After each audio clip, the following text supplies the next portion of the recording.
নমস্কাৰ, মই ৰঞ্জন চৌধুৰী। আপোনালোকে যদি সঁচাকৈ নিৰপেক্ষ আৰু নিৰ্ভীক সাংবাদিকতা বিচাৰে তেতিয়াহ'লে আমাৰ চেনেল ছাবস্ক্ৰাইব কৰক। কাৰণ চাওক, আমি ইয়াৰ আগতো কৈছোঁ যে আমি কংগ্ৰেছ, বিজেপি বা কৰ্পৰেটৰ পইচাৰ ওপৰত নিৰ্ভৰশীল নহয়। আমি যেতিয়া কথা পাতিম, বিন্দাছ কথা পাতিম। আমি ডিপেণ্ডেণ্ট নহয়। আমাৰ ওচৰলৈ অফাৰো আহিছে, কিন্তু এইবিলাক আমি ৰিজেক্ট কৰিছোঁ। সব চেনেলৰে চাব, কিবা না কিবা এটা কিন্তু কথা আছে। ক'ৰবাত 1%, ক'ৰবাত 100% চামচা, এনেকৈ থাকে। আমাৰ একদম জিৰ' টলাৰেঞ্চ। এনিৱে, ছাবস্ক্ৰাইব মই সেইটো কাৰণে ক'বলৈ কৈ আছোঁ যে মোৰ এই ধাৰাবাহিক এইটো 3টা এপিছ'ড হ'ব। যদি কোনো চোৱা নাই সেইটো চাই ল'ব।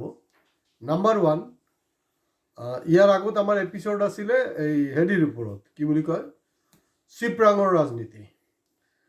লাষ্ট এপিছ'ড গ'ল বিজেপিৰ গাদ্দাৰ, 2টা গ'ল। এতিয়া আমি যে নিৰপেক্ষ, সেইটোক আপোনালোকক মগজত যাতে সোমাই যায়, সেইটোৰ কাৰণে মই কৈ আছোঁ। হয়, কোনোবা আপোনালোকে কংগ্ৰেছ বা বিজেপিৰ ভক্ত হ'ব পাৰে, বেয়া নাপাব। কাৰণ শুনিবলৈ চেষ্টা কৰক, বুজিবলৈ চেষ্টা কৰক। আমি বাস্তৱটোহে কৈ আছোঁ। মুখ্যমন্ত্ৰী কোন হ'ব নহ'ব সেইবিলাক পিছৰ কথা। 4 মে'ত চব খোলাচা হৈ যাব, য'ত জিতা হৈ চিকান্দাৰ। কিন্তু এই মুহূৰ্তত লাখ টকীয়া নহয়, কোটি টকীয়া প্ৰশ্নটো কি জানেনে? যে তিনি গগৈৰ চিপৰাঙৰ বলি হ'বনে নাই? তিনি গগৈ, মই বাৰে প্ৰতি কৈ আছোঁ দেই, এই তিনি গগৈৰ যি নেৰেটিভছ, ইয়াৰ 2021-ৰ পৰা চলি আছে, 24-ত চলিছিল, এতিয়া 26-তো চলি আছে।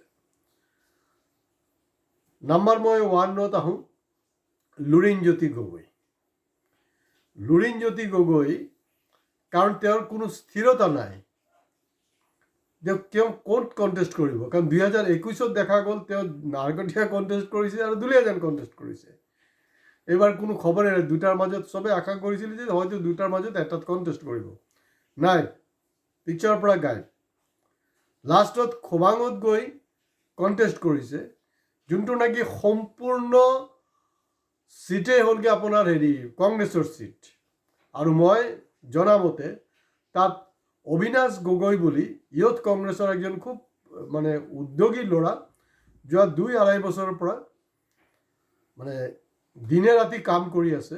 আৰু সি তাত এনেকুৱা হৈছে তাৰ পপুলাৰিটিটো যে চবে কৈ থাকে যে আমাৰ ল'ৰা, আমাৰ বেটা, এনেকুৱাকৈ তাৰ একচেপ্টেবিলিটি। আৰু এইটো খাটাং হৈ আছিলে যে এইটো পাবই, আৰু আমিও কনফাৰ্ম হৈ আছিলোঁ যে এইটো পাবই।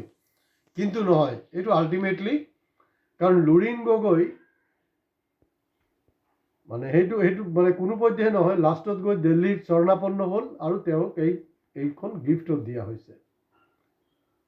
তো তাত এটা আণ্ডাৰগ্ৰাউণ্ড কাৰেণ্ট এটা আছে। এনে ওপৰে দেখা যাব যে আপোনাৰ অবিনাশ গগৈ আছে তেওঁৰ লগত, কিন্তু অবিনাশৰ অভিশাপ লাগিব নে নাই লুৰিণৰ ওপৰত, সেইটো হ'লগৈ এই মুহূৰ্তত বহুত ডাঙৰ প্ৰশ্ন। যদি তেনেকুৱা হৈছে, কাৰণ 90% ভোটেই হ'লগৈ কংগ্ৰেছৰ ভোট। তাৰ আগত যোনটো ট্ৰেক ৰেকৰ্ডটো চাওক, পঞ্চায়ত ইলেকশ্যন কেইজন ৱাৰ্ড মেম্বাৰ আছে, অংক একদম স্পষ্ট। গতিকে তেওঁ চিপৰাঙৰ ৰাজনীতিৰ বলি হ'ব। চিপৰাঙৰ ৰাজনীতি বিভিন্ন দলৰ পৰা আহিব, যাৰ লগত এলায়েন্স হ'ল তেওঁৰ পৰা আহিব পাৰে। যিসকল স্থানীয় মানুহ আছে, যিসকল নন পলিটিকেল, তেওঁলোকৰ পৰাও খং এটা আহিব পাৰে। এইটোতো কোনো স্থিৰতা নাই। আৰু লুৰিণ গগৈৰ আঁচুত থাকোঁতে যি গ্ৰহণযোগ্যতাটো আছিলে, এই গ্ৰহণযোগ্যতা কিন্তু এতিয়া নাই। আজিৰ দিনটোত অসমৰ পপুলাৰ বুলি কওঁতে অজপৰ লুৰিণতকৈ কেইবা হাজাৰ গুণ পপুলাৰ কিন্তু কুংকি চৌধুৰী। তাই জিকে হাৰে এইটো পিছৰ কথা। তাইৰ যে পপুলাৰিটি, তাইৰ যিটো গ্ৰহণযোগ্যতা, সেইটো বহুত ওপৰত চেঞ্চেক্স। নেক্সট আহোঁ অখিল গগৈ। অখিল গগৈৰ চিপৰাঙৰ ৰাজনীতিত তেওঁ বলি হ'ব পাৰে। কাৰণ 2021-ত তেওঁ মানুহক বুৰ্বক বুলি ক'লে ভুল হ'ব, চুতীয়া বনাইছিলে। চিম্পলি চুতীয়া বনাইছিলে, বেলেগ আৰু কোনো কথা নাই।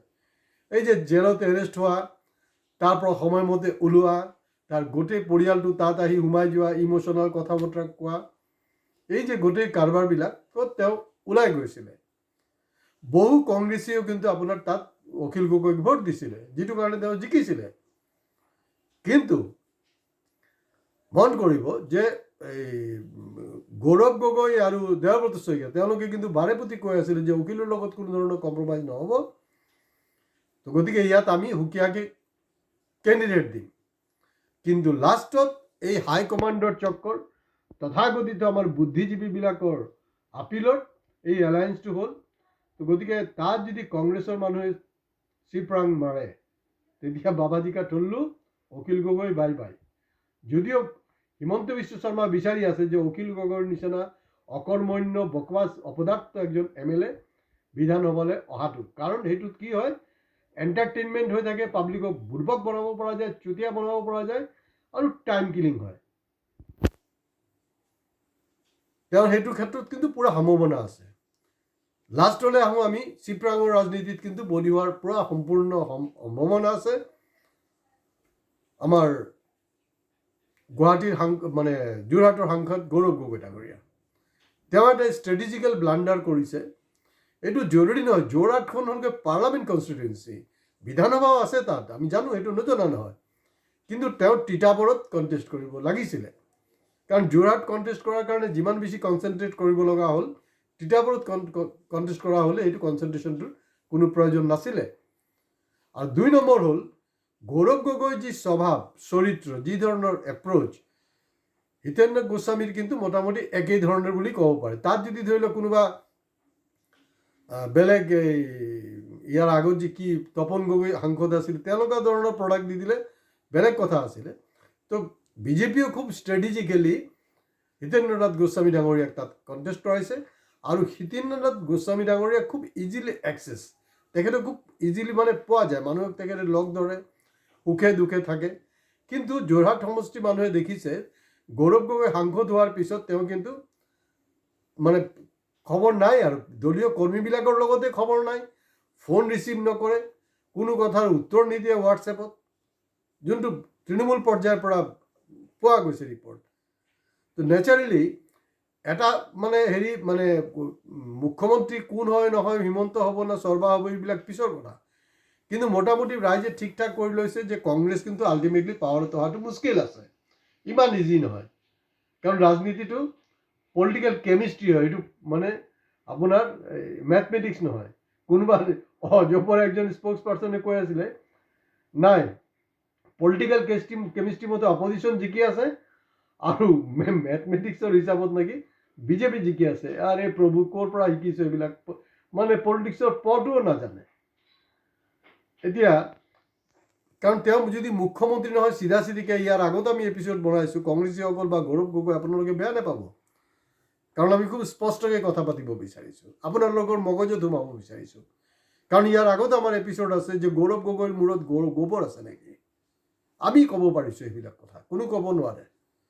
আমি যদি হিমন্ত বিশ্বক সমালোচনা কৰিছোঁ, সমালোচনা কিন্তু তেখেতকো কৰিছোঁ, কাৰো পক্ষৰ নহয়। মই বাৰে প্ৰতি কৈ আছোঁ, কিছুমানে একো সন্দেহ কৰি থাকে, সন্দেহ কোনো কৰা নাই, কাৰণ আমি সন্দেহৰ ঊৰ্ধত, আমি কাকো কোনো এইবিলাক বিষয়ত কোনো কম্পালচনৰ ভিতৰত থাকিব নোখোজোঁ।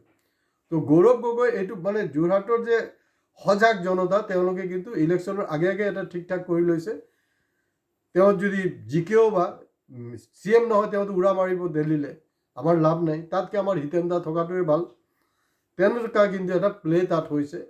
তো এই গোটেই কথাবিলাক যদি আমি চালি জাৰি চাওঁ, তেতিয়াহ'লে গৌৰৱ গগৈৰো মানে চিপৰাঙৰ ৰাজনীতি মানে কি, চিপৰাং ইয়াত ক'ব পাৰে যে আপোনালোকে চিপৰাং ক'ৰ পৰা আহিলে, হয় আহিব। গৌৰৱ গগৈ সাংসদ হিচাপে কণ্টেষ্ট কৰাৰ সময়ত অকল কংগ্ৰেছ নহয়, AGP আৰু BJPৰ তৃণমূল পৰ্যায়ৰ মানুহ কিন্তু তেওঁলোকে নিজৰ দলক চিপৰাং মাৰি গৌৰৱ গগৈক ভোট দিছিলে। আৰু গৌৰৱ গগৈ সাংসদ হোৱাৰ পিছত সংসদত তেওঁ খুব ভাল ভাষণ দিব পাৰে, চব ঠিকেই আছে, কিন্তু যোৰহাটৰ কাৰণে যি ধৰণে কৰিব লাগিছিলে, যোৰহাটৰ সমস্যাবিলাকক লৈ যি ধৰণে উত্থাপন কৰিব লাগিছিলে, তেওঁ কোৱা নাই। তো গতিকে তাতো এটা সেইটো নেৰেটিভছ আছে যে হিতেন্দ্ৰ নাথ গোস্বামী ডাঙৰীয়াই আমাৰ কাৰণে একচেপ্টেবল। তো গতিকে 3 গগৈ হাৰি যোৱাৰ সম্ভাৱনা আছে। তো গতিকে 4 মে তাৰিখে এইবিলাক চব স্পষ্ট হ'ব। আজি ইয়াতে শেষ কৰিছোঁ। ভিডিঅ' ভাল লাগক বা বেয়া লাগক, আপোনালোকৰ অনুৰোধ, আপোনালোকে প্লিজ শ্বেয়াৰ কৰিব, কাৰণ তাত কংগ্ৰেছপন্থী হওক বা আমাৰ বিজেপি পন্থী হওক দুইজনে এইবিলাক কথা জনাটো উচিত। আজি ইয়াতে শেষ কৰিছোঁ। নমস্কাৰ।